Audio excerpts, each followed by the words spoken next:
A very warm welcome back to an update surrounding Air India. There's a lot to discuss, so let me get right into it. Beginning with Air India's plan to get new aircraft.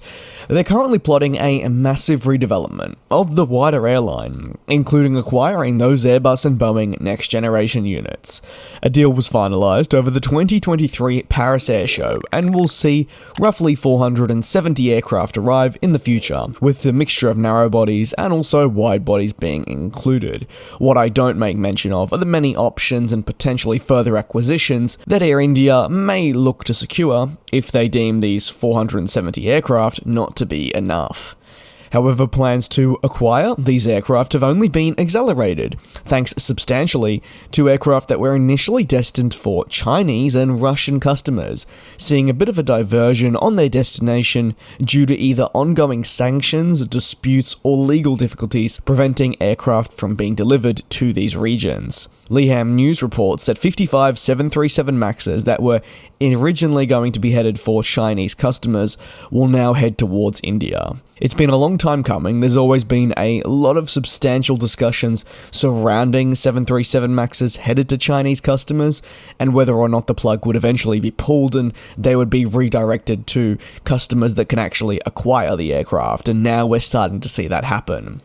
A similar fate was highly discussed during the Qatar Airways A350 saga, as you may recall, and the suspension of their own deliveries for that widebody, with the potential of these A350s falling to other customers who very much just needed the jet sooner. The Airbus A350 and Boeing 737 MAX will look to join the airline's operation later this year, with preparations well underway for the first A350 delivery. Air India believes there's room in the market to grow and become once more a leading choice for flying within India and also globally.